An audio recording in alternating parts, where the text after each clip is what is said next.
Hai semuanya, kembali lagi bersama saya di pembahasan terkait taks kedua dari Kotveda sebagai data science internship. Pada kali ini saya akan menjelaskan tentang progres saya di tugas kedua ini. Saya akan menggunakan konsep clustering pada dataset yang sebelumnya saya pakai, yaitu Iris dataset. Untuk lebih jelasnya lagi, mari kita langsung masuk ke dalam uh, notebook ya untuk pembahasannya. Oke, untuk pertama dari awal, sama seperti kemarin saya menggunakan Google Drive sebagai tempat penyimpanan dataset. Kemudian ada Pandas, NumPy, Matplotlib yang kita ambil untuk PLT-nya, pyplotnya. Kemudian Seaborn, and then ada juga itu untuk visualisasi bersama dengan pyplot. Kemudian untuk skala processing ini saya mencoba mengambil standar scalar, cuma pada akhirnya nanti saya juga tidak memakainya. Kemudian untuk cluster saya akan mengambil model Kamins. Kemudian untuk mengukur akan menggunakan Silhouette Score, dan untuk nanti visualisasinya kita menggunakan PCA. Lanjut dimulai dari mount data untuk mengambil data dari drive. Kemudian untuk load datasetnya tinggal masukin path dari datasetnya tersebut.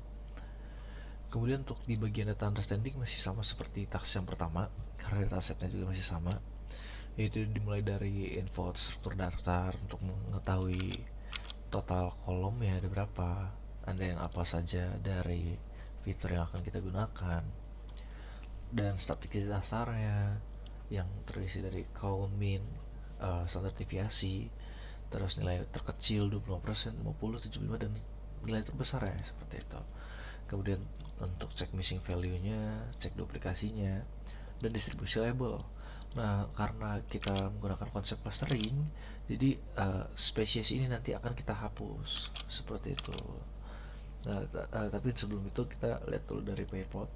Ini sebenarnya bisa dibilang kita sedikit cheating karena clustering seharusnya tidak memiliki kelas, dan kita yang menentukan kelasnya itu setelah hasil prosesnya. Namun untuk di kasus ini kita akan mencoba uh, menggunakan konsep clustering walaupun kita sudah tahu kelasnya seperti itu. Nah, ini untuk pair plotnya, anggap ini sebagai contekan, dan bisa dilihat di sini ada distance antar kelas.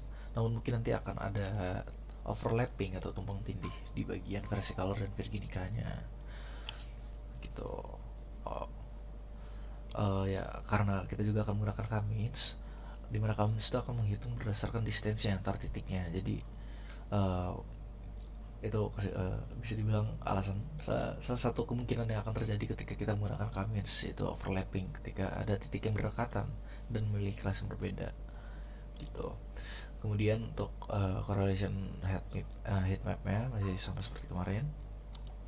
Oke, untuk di processing sebagai tahapan awal untuk clustering kita harus mendrop dari spesiesnya.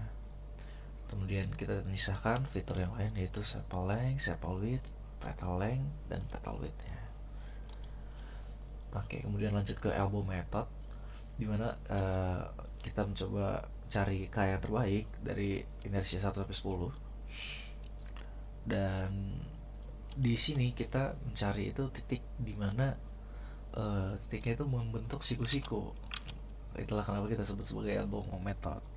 Sebenarnya di sini ada 2 dan 3, tapi untuk kali ini kita akan coba yang ketiga saja langsung sesuai dengan bagaimana kelasnya.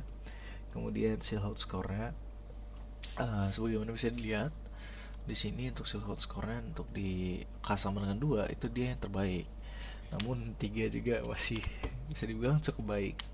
Jadi kita akan lanjut di K sama dengan 3, dimulai modeling dengan menggunakan load model Kamins. Kemudian kita masukkan parameter dengan n cluster sama dengan 3 sebagaimana yang sudah kita tentukan.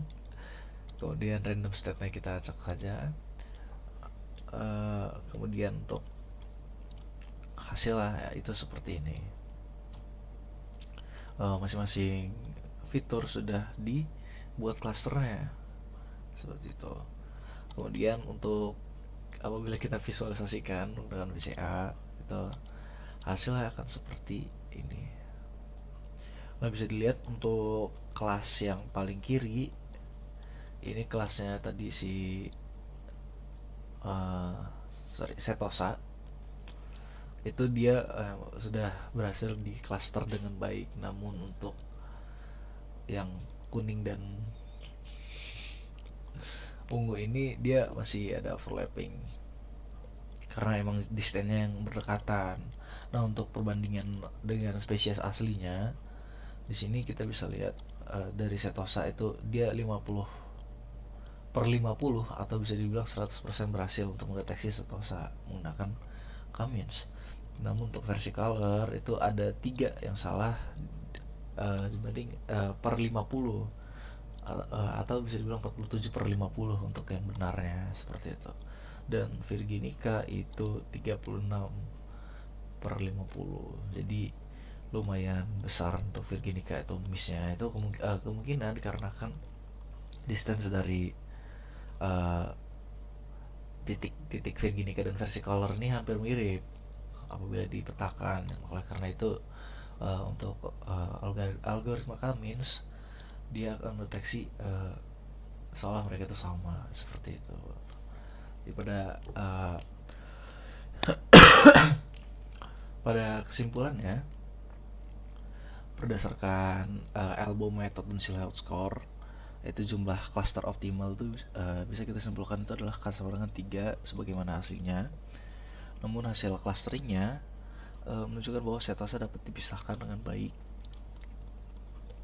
Akan tetapi versi color dan Virginica itu terjadi yang namanya overlapping, seperti itu. Mungkin cukup sekian untuk penjelasan kali ini.